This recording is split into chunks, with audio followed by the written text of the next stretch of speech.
everyone, and welcome to Adelaide Oval for our 100th Crows Show, brought to you by Optus. I'm Mark BICKLEY. And I'm ALANA Smith. Yes, the show now in its 5th season, having forged a unique place in the AFL media landscape. Beginning with our very first show, we've taken you into the Crows' inner sanctum, providing exclusive access to players and coaches. And that's why today we can announce some great news. 2018 draftees Lockie Shaw, Will Hamill and Ned McHenry have all re-signed with the club. Good judges at Westlake say they can't remember a more hard-working, committed group of draftees. Yes, and that augurs well for the Crows in the future.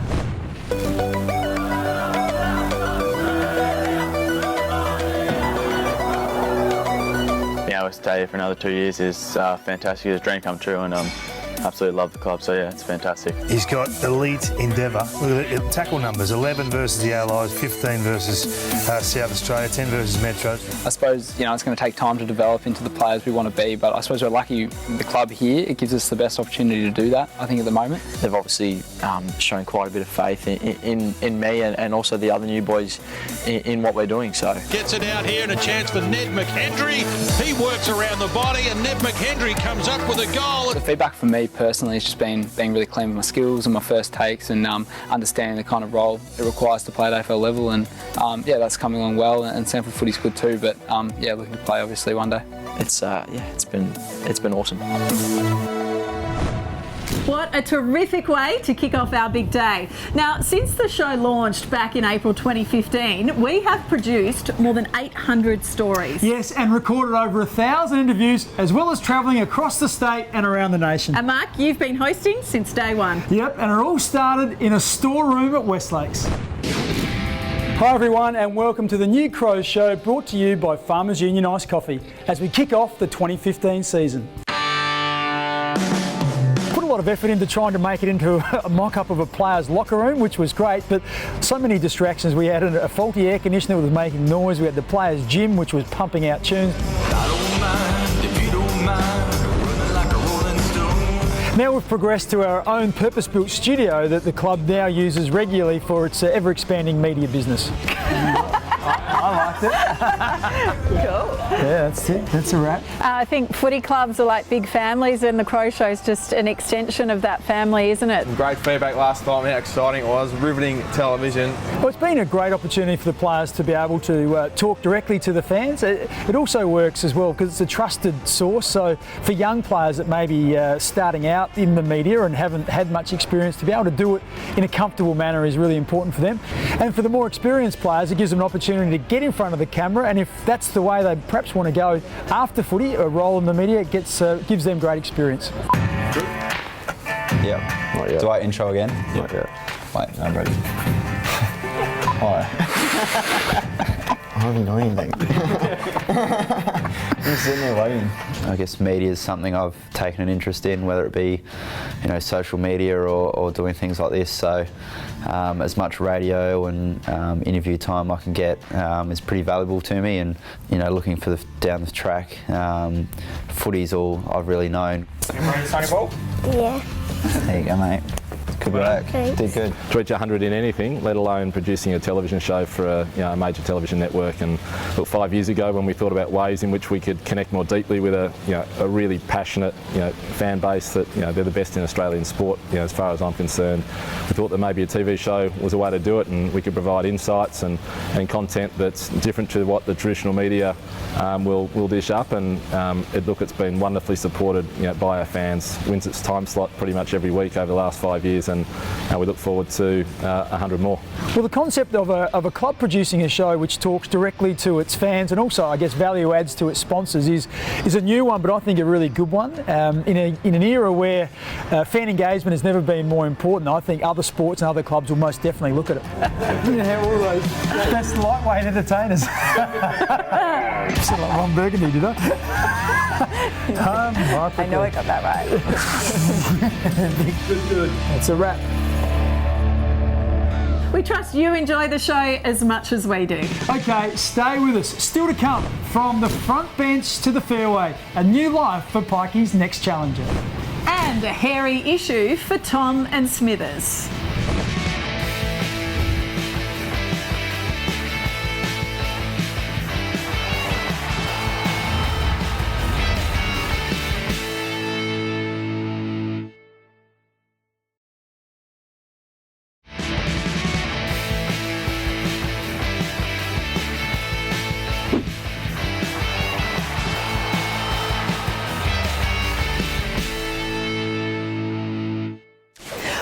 the years, we've seen many players prepare for life after football. For Jordan Gallucci, that could mean a career in food. So he's been working at Jarmer's Kitchen in Bowden. Thanks to Revolution Roofing, we joined him for a taste of what it's like.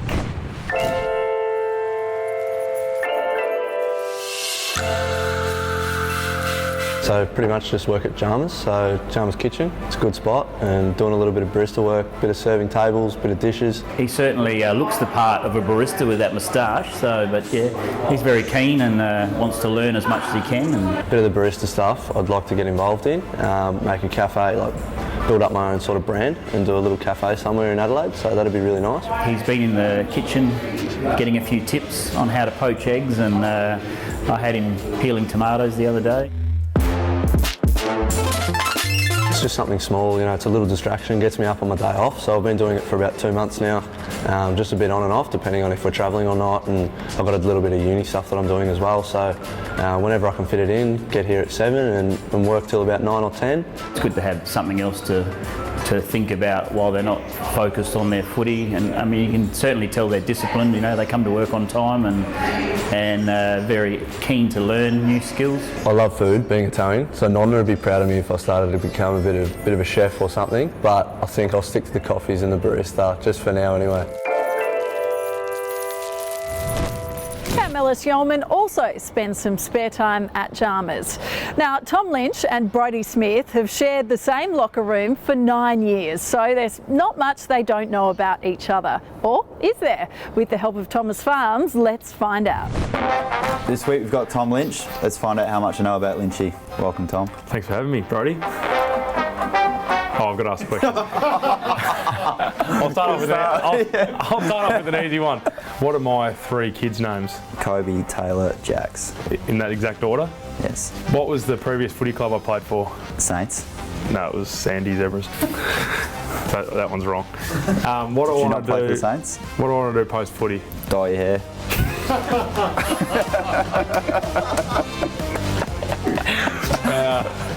Yeah. I hope that goes great. What an episode. Is that it? That's it. Thank you. That's all we got? Yeah, that's all I got.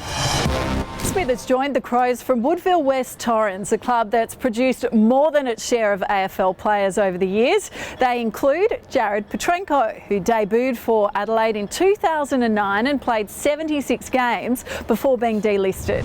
Back of the pack, Petrenko waiting for it, gathers, kicks around the body, superb. Work for a company called Shadeform, which is, car park structures, umbrellas, awnings, shade sails, all that sort of stuff, and I install all those. So it's out in the tools a little bit, which is, something pretty awesome. Petrenko! He climbed high to take the mark of the day. Going back to the Eagles, it's my home club, and it's good to go back there. And we've had a couple of close calls the last couple of years, lost a few grand finals and all that sort of stuff. And one of the older boys out there now, which is it's pretty exciting. I love watching all the young boys come up and get a go. And I always love playing against the Crows. It's it's almost like back in the training days. Starting to know less and less of them because obviously it's been a while since I've been here, but it's always good fun when I play against them. Yeah, Jared's just such a big part of our football club and his heart and soul. Because he's like an old man to me. He's, as in a dad, not like an old man. He's not that old, but he'll hate that I said that. But he's really good. It's great to see him take that step, and he certainly deserves it. He's an unbelievable people person, and it's certainly helped me going back to the Eagles and having playing under him. So I couldn't be happy for him. Here goes Petrenko, running an open goal, and the former Crow nails it. Well, Jared flirted with the AFL again as an Essendon top-up player during their supplement scandal. When Mark returns after the break, it's Pyke versus Pyne. Birdie or par?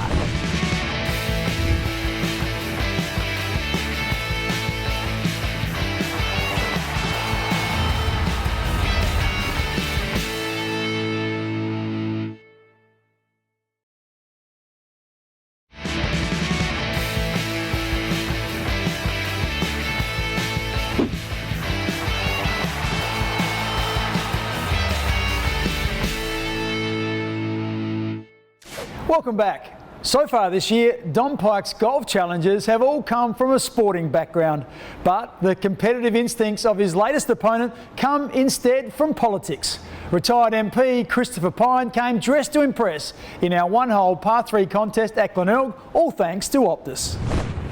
Welcome guys back to the Glenelg Golf Club here for the Optus one-hole challenge, and I'm joined today by none other than Christopher Pyne. Welcome on, Christopher. Don, it's great to be here. Looking forward to it. Yeah, now you're a long-time Crows supporter, I believe. I am. I was a Melbourne supporter in the VFL because I'm a Redlegs guy, right, from Norwood. Norwood, yep. And so we all basically folded into the Crows. We weren't going to go with Port. Very good. Did you have a chance to play much golf? No, I haven't. I played a lot of golf when I was younger. Yep. And then sort of stopped for a long, long time. And my sons are quite devastated that my beautiful golfing outfit is being displayed to the world for the first time. Fair enough. Well, these are called sporrans. Sporrans? About 14 degrees here and blowing about 30k an hour, so I admire your courage coming out. Good. As you can see the way I'm dressed. It's bracing. Wow, that's solid. Oh, I'm happy with that. I'd be very happy with that. I'd be very happy with that indeed. Oh, wow. That's gone a long way. Giving yourself a bit of a handicap. I've given myself a lot of work to do out there, You're Christopher. giving yourself a bit of a handicap. What do you plan to do with yourself now? Obviously, long time in politics. What's the future look like for you? Well, I want to stay here in South Australia and plan to do a bit of strategic advisory work for South Australian companies to help them grow a bit. I'm going to join a few boards, do a bit of media, keep my hand in, do a bit of the project, which I enjoy doing, and a few columns for different outlets. As a long-time Crows fan, what's your fondest memory? Betting Port Power in any showdown always cheers me up. Okay. And actually particularly sitting amongst the Port supporters when we win. Brilliant. Right, well, let's see how we go. I've got to go and find mine. I'm over here in the trees. That's pretty good. It's coming back.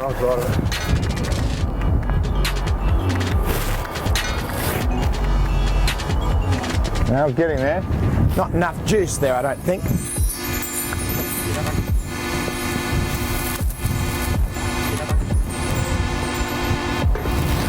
All right, over to you.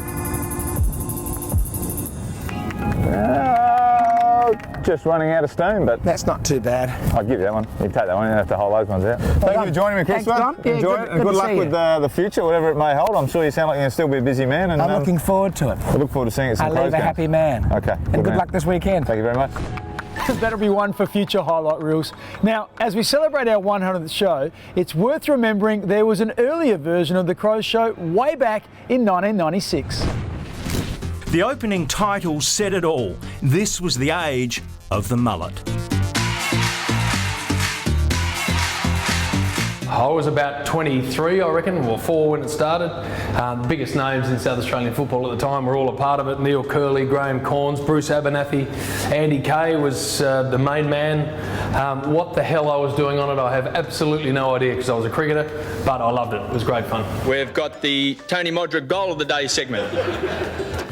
We've got the Tony Modra handball segment. I do know this, if you went back and watched some of the early shows, I would have been a very, very boring host, but nowhere near as boring as Mark Bickley, who's doing it now. But I was just such a baby and had literally no idea what I was doing. Many would say I still don't, but I certainly didn't back then. Now, there were lots of amazing people on the show who ended up doing amazing things, you know, with their next sort of 15 or 20 years, so that was pretty cool. That was so long ago, I remember appearing on the show as a player. Now, it's certainly a different media business these days. So much competition to grab a headline. Here's the advertisers, REECE, HOMFRAY. The growth of our game, particularly at AFL level, has led to increased media coverage and there's saturation in the market.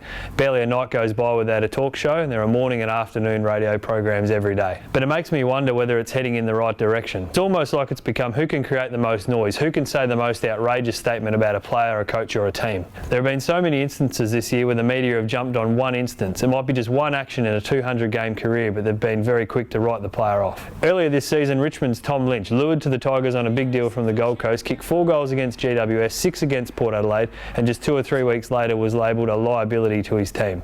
That's just nonsensical. Last week, Taylor Walker had a moment he'd rather forget. Mitch McGovern was in the eye of the storm, but suddenly both players had their cards marked. And then there's coaches. We've already had 2 clubs part company with their senior coach by round 11, and if some had their way, there'd be no one left by the end of the season. Look, no one's saying that there shouldn't be scrutiny, there shouldn't be questions asked, and the media coverage is a bad thing.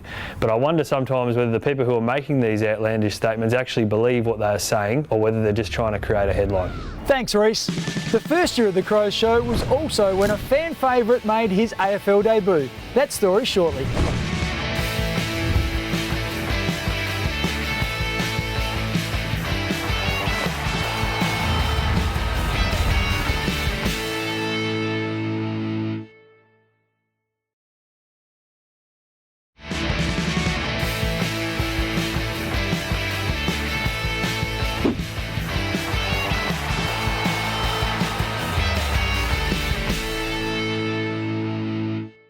When Rory Atkins pulled on a Crows Guernsey for the first time, the colours were only too familiar. He grew up playing for the Maribyrnong Park Lions in Melbourne, who've worn the same red, blue and gold colours since their formation in 1980. The umpire says play on. Good call. Atkins able to get around Parker pretty easy. He drills the goal.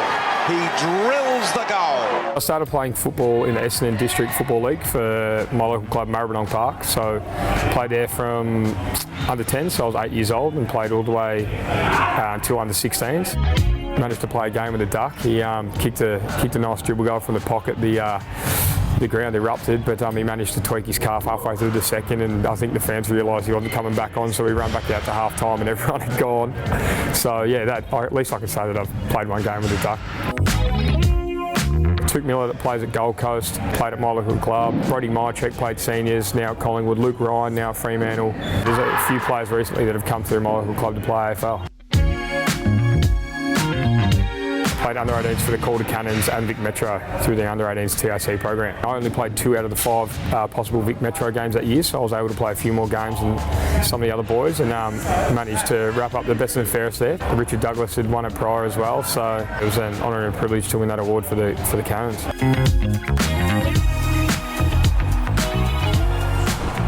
In 2019, the Toyota Good for Footy raffle is now open with the aim of raising $1 million for grassroots clubs across Australia. Don't miss out and make sure your local club is involved. Register now at the website toyota.com.au/AFL raffle and start raising some serious cash for your club. Well, Toyota also rewards our Crow in the Crowd each week. This year, our camera has focused on Adelaide Oval's Southern Plaza, where we spotted you. If you recognise yourself, contact the club by 5 p.m. on Wednesday, have some photo ID to show, and a merchandise pack will be yours. That just about wraps up our 100th show, brought to you by Optus. Plenty of memories, Alana. Indeed, Mark, and many more to come as we continue to fly as one. Next week, someone who should hit a mean ball is former cricketer Tim Nielsen. Now remember to keep an eye on @The Crow Show on Twitter for all the latest news. And check out the club's social media accounts. We're on Facebook, Twitter and Instagram. And be sure to watch our other show, Footy Plus, next Thursday night, immediately after the Richmond game. Thanks for your company today, and we look forward to joining you again next Sunday at 11:30 on 7. We'll see you then. Bye for now.